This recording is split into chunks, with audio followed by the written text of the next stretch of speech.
Hello and a very warm welcome to the program, People, Politics and Power. I am Imoni Amarere. Nigeria's security landscape is shaped by a complex interplay of military operations and civilian governance. Over the years, challenges such as human rights concerns, distrust, and limited collaboration have strained military-civil relations. Strengthening these relations is crucial for sustainable peace, national security, and democratic consolidation. Some recent incidents appear to throw some shade on military-civil relations, making it imperative to foster mutual understanding and better collaboration between the Nigerian military and the civil populace for a peaceful and secure society.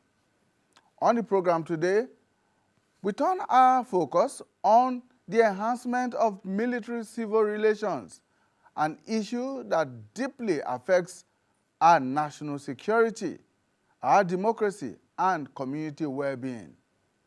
Joining me are two senior military officers who play key roles in managing and improving the relationship between the Nigerian Armed Forces and the civilian population. We shall explore the challenges, the progress, and the work being done to foster trust, accountability, cooperation, and transparent communication between the military and the people that it serves. We shall also look at gender relations within and outside the armed forces. My guests are very much here in the studio. Joining me is Rear Admiral Olusoya Bankole. He is the Chief of Civil Military Relations at the Defense Headquarters here in the nation's capital, Abuja. Thank you so much, sir. Thank you, Mr. Emuri. Thank you for having us here. Welcome. And may I also extend the greetings of the Chief of Defense Staff, General Christopher Agwabi Musa, to congratulate you guys for the work you do in nation building. He extends those felicitations to you, because if you don't disseminate the right information at the right time, it will affect security. I want to say a big thank you for what you guys do. Thank you so much. We're honored to have you. We also have with us Captain Ayin Abusi. She is the Director, Gender at the Defense Headquarters. Thank you so much, Captain, for finding time to join us. Thank you, sir, for having us. Welcome. Yes, sir. Right. So let's go straight into our discussion, Rear Admiral. First, let me get to understand, as the officer in charge of military-civil relations, what exactly does your role entail? Okay, sir. I will start. Civil military relations basically is the relationship between the civilian and the military populace, but it's based on three strata. First, looking at the Constitution of Nigeria, 1999 Constitution, is the relationship between the civil and military on the political level. That is, the politicians oversight the military functions. They coordinate the military functions. That is why you have there's an oversight functions by the House of Rep and the National Assembly, and that is why the Chief of Defense Staff, Christopher Agwabi Musa, is operationally responsible to the CNC, and then is administrative responsibility to the Minister of Defense. That is the first strata of civil military relations. That is civil oversight of military affairs. The second one is what they call aid to civil authority, which the president directs the military to aid civil authority, like the counterinsurgency we're fighting now everywhere. It is a directive for the president to aid civil authority. Then there is also the issue of disaster management, disaster control. For example, last year in Maiduguri, the military had to take charge during the flood, and the same thing happened in Bayelsa in 2023. So the military is one of the first respondents to any disaster, so that is part of civil military relations. The third strata is the one they call civil-military cooperation. We understand that we work in a civilian policy environment. The military is recruited from the civilian populace. We come to serve, after so many years, we go back to the civilian population. So that means there's a need for us to have a good relationship with the civil populace. I used to tell people that it is the civilian taxpayers that pay our salary. So we need to have a fantastic relationship with the civil populace. And that is why the CDS, General Christopher Grabi Musa, in part of his mandate says he wants to be people-centric because we are the armed forces of the people of Nigeria. So it is that part that we have civil-military coordination. And it is in that respect that we do a lot of things to impact the society directly. That's why you see military schools, people attending military schools, people going to military hospitals. The military now does quick impact projects in different societies. And one point in that is that because of, unfortunately, we have been fighting insurgency for about 14 years, thereabout now, and these fights are in mostly populated civilian areas. The civil populace is the major source of intelligence to the military. So if you are not cordial with the people you are operating with, you have already lost the war. That's why in the defense headquarters and the services, they know that the civil populace is key to you winning the war. Although my chief of defense staff doesn't like saying winning the war, he prefers to say sustaining the peace. But for you to sustain the peace, you need to weed out some people.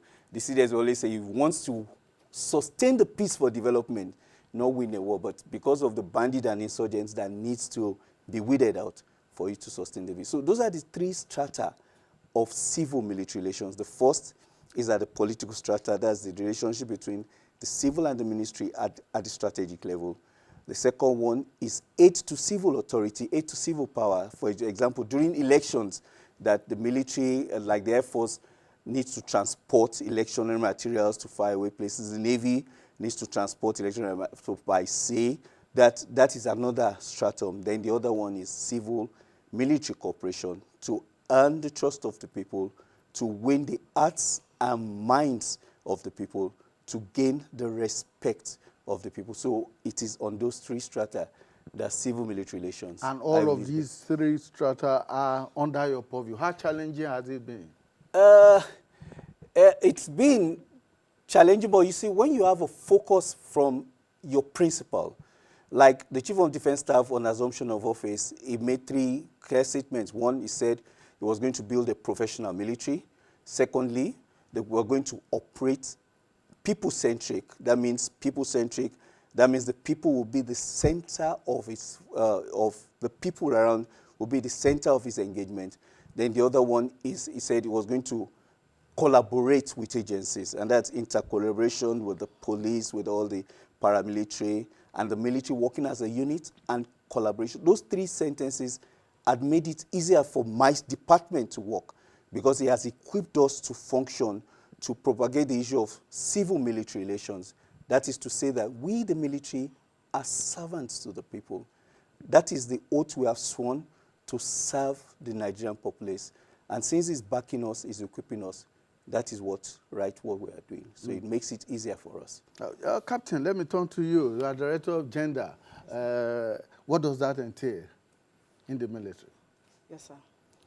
The gender arm, which is directly under the civil-military relations, ensures that gender perspective is integrated into all military plannings, all military operations, trainings, and policy developments. So that's actually what we do. So we actually take the advocacy to the strategic level, and at the same time, we are also able to organize capacity building, even for ourselves as personnel, because we also need to also know exactly what is this gender really all about, because when people hear gender, they just think it's a woman thing. Mm-hmm. It's not really a woman thing. Gender involves everybody, because conflict affects everybody differently. The way it affects the man is not the same way it affects the women, children, and even the boys.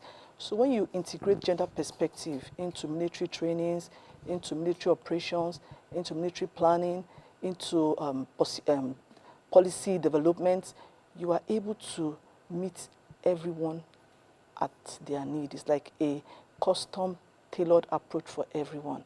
So that's actually what we're doing. So I assume that is a two-way traffic, both within the military and Yes, sir. outside of the military. Yes, sir. Yes, sir. Because, like my boss rightly said, we are serving the people. So whatever we do that we get right inside automatically affects the people outside. So if we inside are able to integrate gender appropriately, automatically it would affect people outside, because everything we're going to be doing, there's going to be a gender lens to it. How is it going to affect women? How is it going to affect the men? How will it affect the boys? How will it affect the girls? How will it affect even the female and the male in the job? So this is what it's actually all about, as in being gender responsive, using a gender lens to view whatever decisions we're about to make.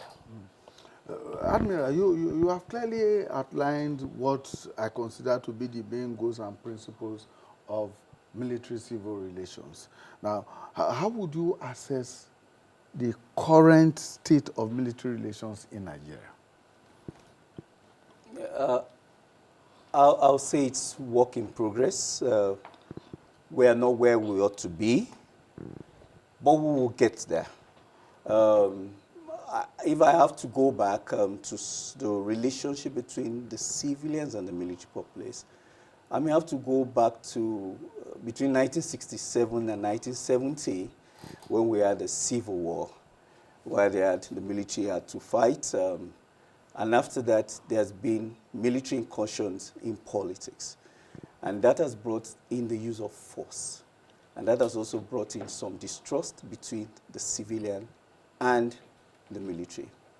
But over time, there's been a kind of sensitization now. We are building a professional military. There may still be some skirmishes, and that is why we are doing a lot of sensitization to our men, from the rank of private down to the rank of general. There is a sensitization, there is continuous training on, because what the Chief of Defense Staff intends, we want to build a professional military to fill the core duties of military, not to interfere, so that there won't be skirmishes between us and the civilians all the time. I know there are still one or two skirmishes, but it will take time. But the defense headquarters, the army headquarters, the naval headquarters, and the headquarters Nigerian Air Force, they are taking all these things seriously. One, to educate our men. Two, to sensitize our men. And three, to educate the civilian population on the need that this military is your military. This military is meant to protect you. I could remember when I was a young officer, I went for a training in Australia, in a place called Wollongong, south of Sydney. After my 6 months training, I was at the airport. I didn't have a weighing scale then. That was about 12 years ago. So when they weighed my luggage, and they discovered that one was more than 23 kg, so it said 23 kg. You know, Oyibo people, I could not argue or anything. So I just had to step aside and to try and see what I can remove from my bag. So immediately I removed my bag, they saw the naval rank. One of the ladies saw the naval rank and said, "Oh, are you in the Navy?" I said, "Yes." I said, "I came for a training here, and I'm going back to my country, Nigeria." I said, "Okay." She said, "No, put your things back. You're in the military." And she just allowed it to pass. That is the value we owe the military. And that is what we are working towards in Nigeria. But the people should, because, sir, if you know what the military is doing, if you know the kind of baggage the military is carrying, if you know the work anyway, you know, because probably you have been on the field. But the man on the ground outside does not know what the military man is doing. Some people, I was talking to, yesterday, I was just in a chat with my Chief of Defense Staff. He said for the first 17 years of his career, he couldn't remember him staying with his wife for 3 months. So you could just imagine that. So that is what the military man is facing. The military man is facing an Herculean task. But what we're trying to do is let the people of Nigeria trust their military. Let them reciprocate what the military is doing.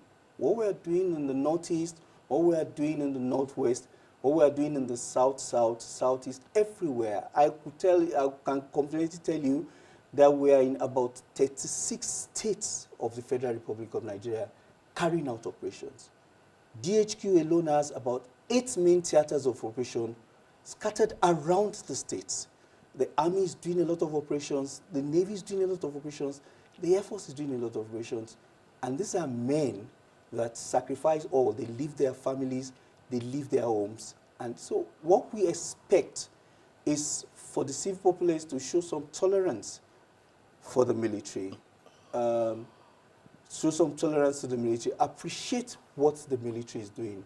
I know we are not where we ought to be, but with the level of sensitization and with the trajectory the current administration and even past administrations in the Army, the Navy, and the Air Force are doing, I think the military will earn their respect. So if, with all the sensitization and with the work we are doing, the most important thing is we have sworn to protect the territorial integrity of Nigeria, which we will do.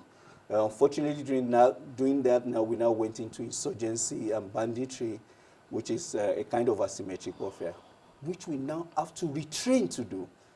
And that is what we are doing now. So it's been a lot of things. But I think the military is on the right path, on the right trajectory, the right leadership, because leadership is key.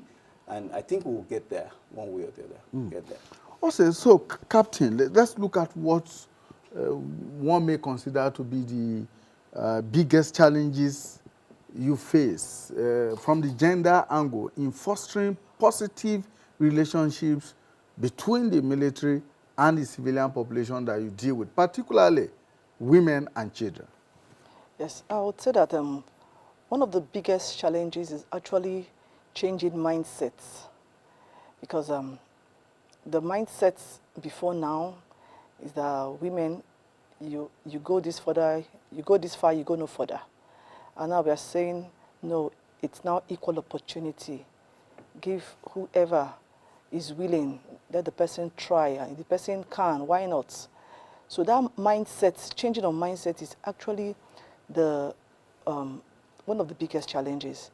And we're actually tackling that through capacity building, training, so people can learn, we can learn, unlearn, relearn, and embrace the new positive way that everybody is now going. Because now, even the women that have been tested and tried, some have proven to be exceptional. So if one person can do it and do it well, why not let's try others? If it will take a woman to, take us to where we are going to, why not? Why not? So the mindset is actually the challenge, because if we can break that barrier, then we're going to have more people having opportunity to actually showcase what they can do, and more people bringing positive things to the table, which will also transcend, because whatever we get right inside would always transcend outside, because it is actually the people outside that we are actually serving. If there's no conflicts, then there will be no military. So if we get it right inside, then we need to get it right outside. So I'll say the mindset is the major, one of the major challenges. What has been the response of particularly women in the communities where you work? Oh, the women, if once they see that a woman is part of the team, it's like, we can now talk. Things we're able to get more intelligence reports, because they are able to trust. That trust, we're building trust. We're able to, get their trust more, particularly in community engagements. When you put women among the team of the consultation team, the women are able to open up. Children are able to, talk more, because there's some information that the little child can give you that, can go a long way. So the women and the children, they're able to, talk more, because they have more trust when they see a woman in the team than when there is no woman. And, in some of our areas in Nigeria, we have cultural barriers. So when they see men, they don't even want to come near. But when a woman is among, The woman can actually enter a place where a man will ordinarily not be able to enter. And when you're able to enter these places, you're able to get more information to aid your job. Admiral, your work takes you to, or rather the operations of the military is in every geopolitical zone in Nigeria Yes, today. You have said you have operations in almost all 36 states yes, of the Federation. Have you noticed any differences? I mean, any noticeable differences in civil-military relations from one geopolitical zone to the other? Is there a geopolitical zone, for example, area where you have a lot more or a softer landing than in any other geopolitical zone? Okay, so for me to answer that question, we'll know that issues of relationship also depends on inherent culture in each zone. There are some cultures that I don't want to use the word that, okay, maybe there's a pinnacle of respect. Maybe there's somebody, maybe they're an emir of a place says, okay, this is what you guys should do, and everybody falls in line. It could be different from probably somewhere in the, maybe somewhere in the south. It's, they want to question what those people say. So the reception we have with the civil authority, with the civilians, differ from place to place, and also cultures, traditions, or bringing. For example, in the north, you require a woman to go and talk to a woman, to a woman folk or something. Meanwhile, in the southwest, a man can go and, okay, you're addressing both male and female. So the culture of the place determines the responses we get. But the Defense Headquarters, the CDS, set up a sensitization scheme about 3 weeks ago, just to sensitize people more on civil-military relations. So we're in Ikorodu North 2 weeks ago, and the turnout was massive, where we carried out a medical outreach. Next week, we should be in Bayelsa for the same thing. But also, that's why I said things may differ from a place to place. We may not, yes, as much as the Bayelsa people love the military or whatever it may, we may not expect the same. We may even get a better, but it differs from place to place. But we're going around all the zones, sensitizing people on what we are doing quick impact projects in different communities. So we're going to go around all the geopolitical zones. But the reaction depends on the culture, the tradition, and how the military has impacted them. History, some people feel, okay, for example, people in the Southeast may have a different history of the military than people in the Southwest. So there are things that you need to do more work winning some people to your side than. So I think that is what, it depends on the culture and tradition and the history they've had with the military. I've seen pictures, I've seen videos of how the three arms of the military have been engaging with various communities. But let's talk about the specific programs or initiatives that your directorate, for instance, has put in place in different parts of the country. What exactly are you doing at the moment to promote trust and to promote the kind of cooperation with civilians that you require to achieve your goals? Okay, sir. First of all, all the theaters of operation under Defense Headquarters, I would say the Army, the Navy, and Air Force, they are doing quick impact projects that the services are funding. Now, Defense Headquarters, all the theaters of operation like Adinkai in the northeast, Fasam Yama in the northwest, Operation Doka in the southeast, Operation Delta Save in Bayelsa, they are doing the same civil-military cooperation activities, which includes giving free exercise books and giving free medicals. I must also point out something the CDS directed for the northwest and the northeast. Farmers are escorted to farms by the military. so that issues of banditry will not. But everywhere, all the theaters, we are trying to impact the people directly, because what is actually happening is that this issue of insecurity, the solution is 40% kinetic and 60% non-kinetic. Is that non-kinetic part, that is not the boots on the ground, the impact you have on the people, that is what the CDS wants us to really also portray us upon. Apart from the kinetic part to weed out the bad ones, we want to directly impact the people. That's why you see a lot of activities in all theaters of operations, issues of sinking balls, and now we're even having teachers in IDP camps to teach, because the truth is that if you don't sensitize these people, they are radicalized. Because you see maybe a 6-year-old girl is trapped with a bomb or something, it's because she doesn't know what it is. So we're trying to get the education even down to those places. And that is what DHQ is spearheading. We are sensitizing people. And also, we are partnering with different countries. Like we had a human security lecture, training with the United Kingdom. We're having an arms mitigation, civilian arms mitigation training with the United States military. So we're collaborating with a lot of people to, first of all, train our men and also to sensitize the civilians. One reason why we also need to sensitize the civilians is because most of these bandits take them and keep them in their camps for collateral. But so if they are sensitized that these people don't really like you, so we're going in for those sensitization, and the military, the CDS has made sure that in all the theaters of operations, we have civil-military relations experts that are dogging with the troops. So they can advise, they can show empathy to the community. And we have people that can, speak the language of the people, make them understand that these are so those are the efforts we are doing in collaboration with all the services.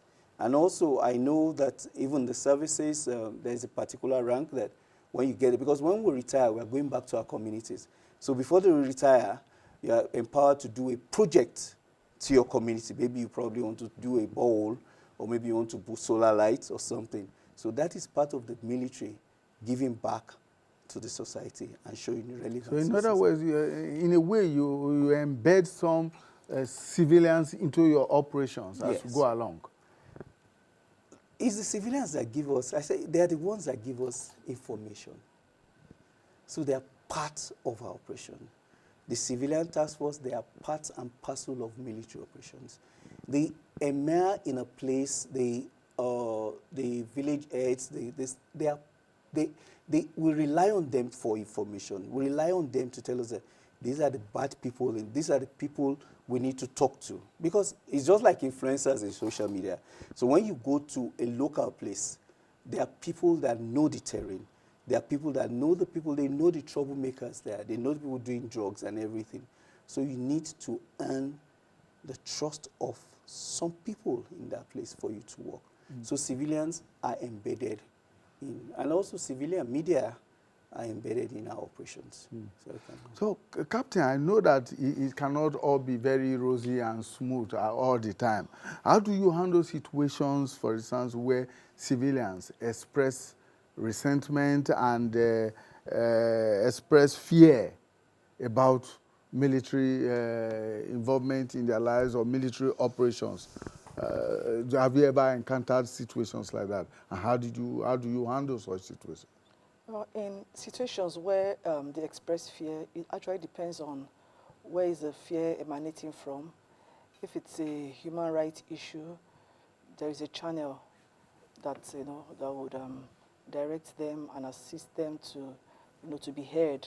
And if there is need for punitive measures to be carried out, it will be carried out, and just to show them that we are zero tolerance when it comes to indiscipline. Then we also, if it's issue of sexual harassment, we also have a channel for that. So these channels are already in place. So once the complaint comes to us, depending on which side it is, the individual is attended to, and ensure that individual is satisfied with whatever measures are taken. That's on one side. And then we also, from time to time, we are also proactive by having community engagements where we actually provide a forum for, okay, say, what are your grievances? So that they actually have, because some have not really had opportunity to even say these grievances. They don't even know where to even go. So like, okay, we are here now. Feel free. Whatever you say here won't be used against you, and you see them actually opening up, and even some things that you were not even really aware of, they are able to voice out, and there and then solution is being given. Like the one we had in Lagos, there and then a helpline was established and the number was given that if you have any issue like this, call this number. So when allegations of abuse arise, like you have stated, how does your office, or in fact your office of the Rear Admiral, deal with situations like that to the satisfaction of both parties? Yes. In the Civil Military Relations Office, we have desk officers. We have the Human Rights Desk Officer, we have the Humanitarian Desk Officer. So we have desk officers that are, trained, and they are equipped to attend to these issues. So once it comes that way, you direct the issue to the experts, and the expert follows it up. We have SOPs. We have, like right now, the Navy just launched a policy document on sexual harassment and abuse. So all those things are guiding documents that are used. So the experts are there. So when the issues come, it is referred to the experts who would follow due process and ensure that the individual is satisfied. So, Admiral, what measures have you put in place, or has the military put in place to ensure that soldiers respect human rights? Because it has been an issue for some time now, whether in terms of in the war front, so to say, where you are actually on the battlefront fighting insurgents and fighting bandits and all of that, or indeed outside of those conflict areas where there are one or two incidents that have been brought to the attention of the public. Okay, so let me say first of all, the military hierarchy has zero tolerance for any kind of indiscipline. And that is why we are sensitizing people at every strata of the military. Now, before people are deployed to operations, and just as you may imagine, operational areas are very tasking, daunting areas. A lot of things can happen, issues of drug influence, because you're under a lot of pressure. And that is why we do pre-deployment trainings for operations, where the issue of what your limits are, issues of human rights trainings are put there before we deploy them for operations. And we have people inserted in operations to check some of those things. Now, on the issue of the civilian side, or military, all those fracases that happen, it's not, I think it's a fallover of, hangover of so many years of things which we are trying to correct. It can't just be willed away in one day, but the hierarchy of the military has said issues of this will not be tolerated, because the Chief of Defense Staff wants to build a professional army. And for you to be a professional army, there are some professional etiquettes and conduct that is expected of an officer and a soldier.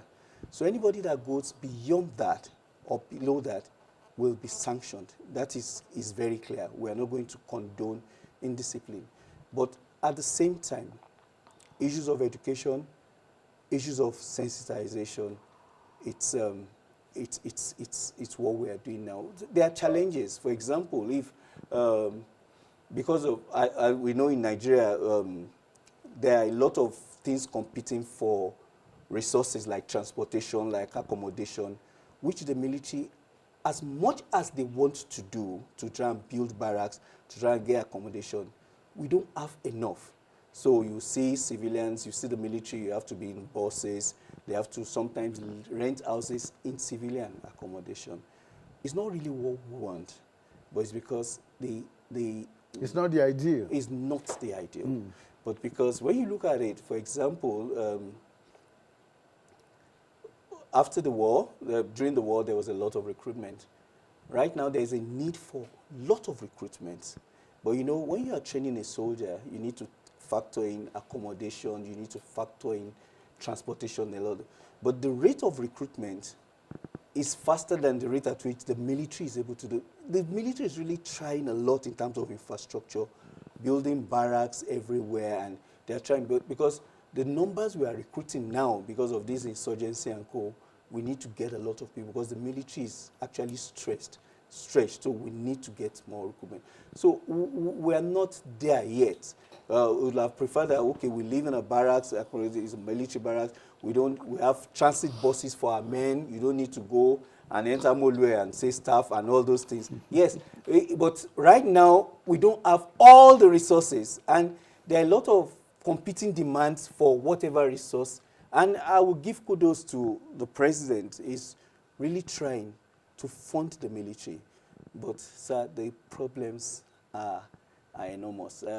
Recently, I know the Chief of Defense Staff made efforts to even improve the ration cash allowance for people in the front. But imagine you are feeding somebody on 1,000 naira for 3 square meals, and he's in the front, you understand? So I think it's just increased it. So there are a lot of competing demands, which will, but hopefully we'll be able to, either where the military is staying in a barracks that it's fully covered, they may not have to enter a bus. Maybe that will earn us some respect, but I think we're all in Nigeria, we know what it takes. We need a lot of resource, and they have competing demands. And besides, you also need to relate with the civilian population to be able to understand them and cooperate with them. Yeah. But let me be a bit selfish. What is your relationship, between the military, or your office specifically, and the media? Do you think the media has been fair in reporting military-civil relations? How do you deal with situations of issues of misinformation and all that comes up once in a while? It now depends on which part of the media. Is it the regular media? Is it the social media?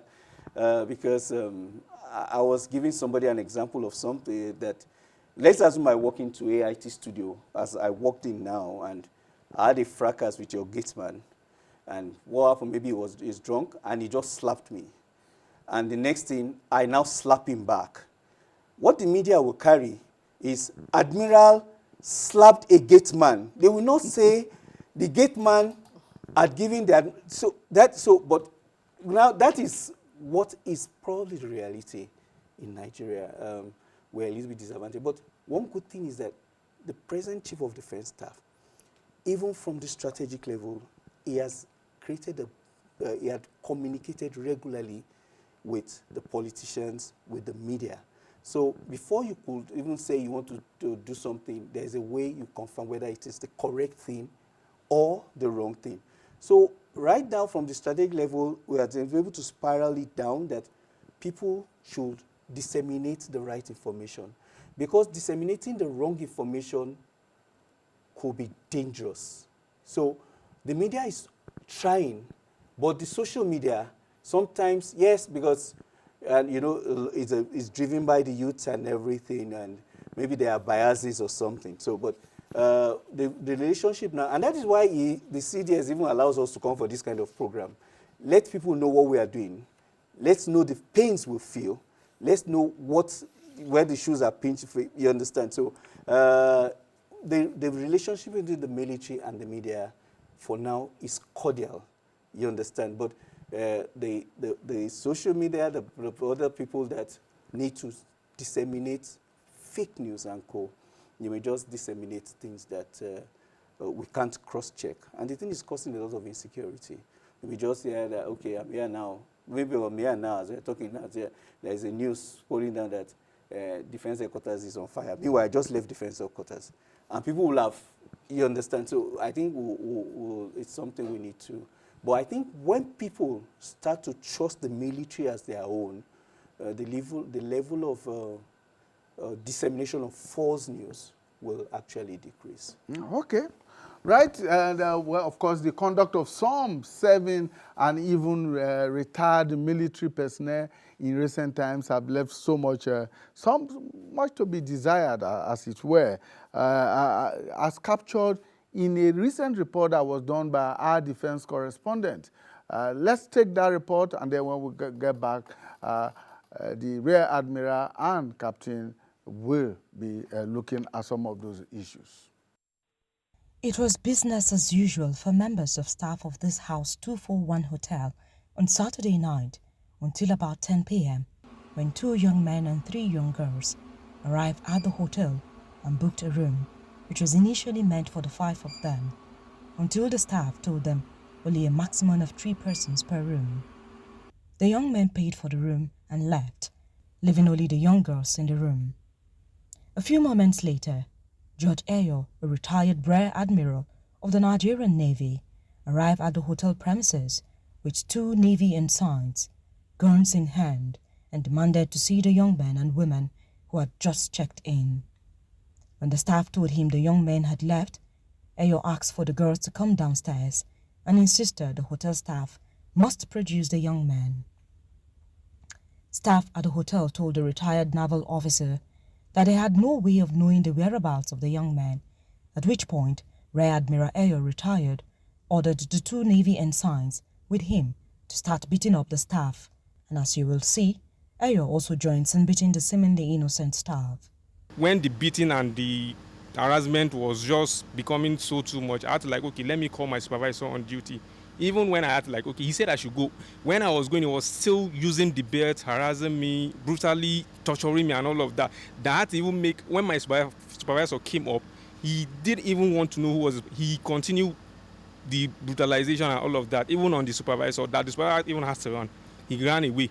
When they came back to the basement, they have to drag me out of the kitchen. Then I was cooking our boiling rice. So when they dragged me out of the kitchen and took me outside, by then they have taken the security and the receptionist outside the gate. So they were doing flog jump. So the man asked me to join them to that flog jump. So I have to join them to that flog jump. Then the man collected my phone. And I have to tell him, please let me still call my superiors so that we will know what is going on. They will know that we are here. With the situation escalating, hotel guests attempted to intervene on behalf of the hotel staff, but being threatened with guns. The staff, one of whom is 58 years old, were marched outside and brutalized for over 2 hours. And the man just looked at us and said, "Who are these?" And then they said, "They are guests." He said, "Get out, get out, get out. I don't want to see people. Get out of here." And we're like, "Oh, okay." I was scared because I just experienced robbery, so I didn't want to encounter that again. I just went back. After about 2 hours, the staff were taken to the Naval Unit Abuja and kept for another 13 hours. We slept, we sat down at the entrance door at the floor. That was where we are from that 2 a.m. till the next morning before our management came. When we were released eventually, so we had to go to the hospital for medical checkup. Further inquiries from eyewitnesses claims the 3 girls, students of Nile University in Abuja, had attended a party at Oman Apartment, consumed brownies laced with drugs, and became intoxicated. One of the girls called a classmate for help, who arrived with another young man and took the girls to the hotel. When one of the girls became scared, she allegedly called Rear Admiral Ayo, leading to the violent confrontation. AIT reached out to the Rear Admiral, who declined any response, saying the issue had been resolved with the hotel management, a claim refuted by the hotel management. The Nigerian Navy, in reaction to the incident, says the naval ratings involved have been arrested and proper investigation will be done and they will be tried and punished if found guilty in accordance with extant military laws and regulations. They added that the retired admiral was acting in his personal capacity as a retired officer as his action or inactions do not reflect the tenets of the Nigerian Navy. This disturbing incident raises concerns about abuse of power and the mistreatment of civilians by military personnel. About 2 weeks ago, a similar event occurred where the Ikeja Electricity Distribution Company accused the Nigerian Air Force personnel of evading its office over the disconnection of electricity at the Sam Eaton Air Force Base in Ikeja, Lagos. Although the NAF at a press briefing said sanctions would be imposed on the officers who perpetrated the act, while apologizing to the management of the Ikeja Electric. Any punishment they received is yet to be made public. These recurring incidents hardly portray a good image for the Nigerian military, which is making efforts to close the gaps in its civil-military relations. At this point, it is certain that more needs to be done. Thank you so much for staying with us. Rear Admiral, are you aware of any of those two incidents? And what exactly are the steps that have been taken? Mr. Amari, I was hoping you won't go there, but these are the kind of narratives that, with the level of work we are doing now, these are the kind of narratives we don't really want to hear. The Chief of Defense Staff particularly has, for the two narratives, they have set up a committee to look at it. For the first one, I know the ratings there were withdrawn immediately, and they were taken to Naval Unit Abuja. The Navy has set up the administrative process, and they will be punished. For the retired Admiral, he retired about 2 years ago, 3 years ago, and the proper channel of maybe, since it's not really under the purview of the Navy, so proper civilian disciplinary action is taken to him, to maybe if you have to go to the police or whatever. But you see, those narratives are what we are trying to sensitize people against. The one of the Air Force, I know that the Chief of Air Staff, they've set up a committee to try and identify what happened and see what can be done. So just like I said, those are narratives we don't want to really see right now, as because of the work we are trying to portray. But I brought it up because it will give the civilian population some reassurance that the military is indeed taking action on these incidents. So you can take it from me, the CDS is really keen on seeing what will be done if and also while not condoning indiscipline, I need to mention that I'm not condoning what you saw on TV, but you see, for any public institution like the ministry, not only the military, the ministries and co, we should show respect to each other. For example, you switch off. For example, PHCN, let me even use AIT. PHCN switches off AIT for 2 weeks. And AIT now goes to PHCN and says, oh, please, what? And, you know, there was even no audience given and whatever. Now, I'm not condoning what you saw on TV, you understand? But, you know, the military is also part of the society. So when people are angered, we understand. Maybe they just came from operation. But that is not actually the right way it could have been done. But since there's an administrative panel on this, I may not want to comment so much more on it. But I can assure you that they are working on it, and those are the narratives that we want to correct, so that the people can actually earn the trust of the military, that the military is not there to crucify them, but the military is there to protect them, and that is why we're here. So, Captain, what reforms, as a way of rounding off our discussion, what reforms or improvements do you believe are needed to enhance military-civil relations? I'll talk from the gender aspects, you know. A lot of capacity building efforts intense capacity building efforts are really in place. And then there's a lot of collaboration too with international bodies.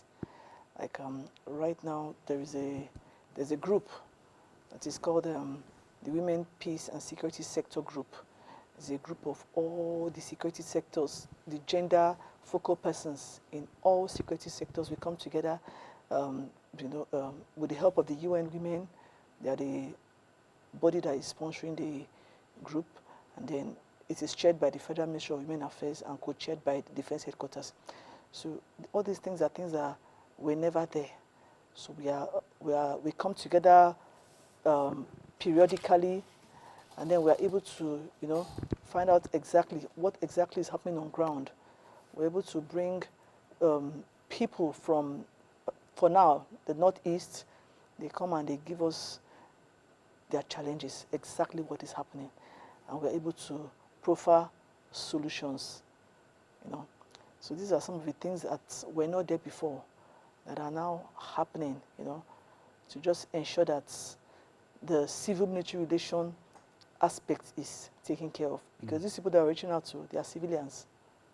So this is just one of them. All right. So, Admiral, you have the last say here. Let's look at the way forward.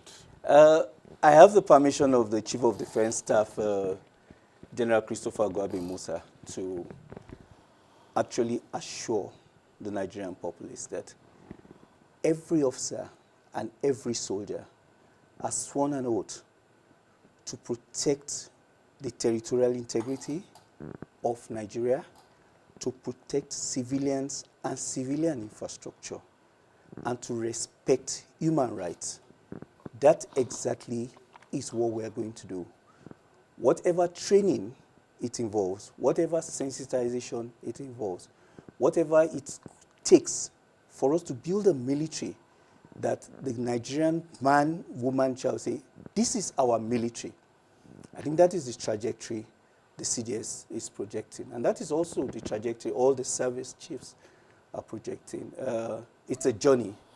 We'll get there. And I want to also assure you that whatever complaints people have, the military has a receptive ear to it. And I said something to them. I said, don't run away from the military.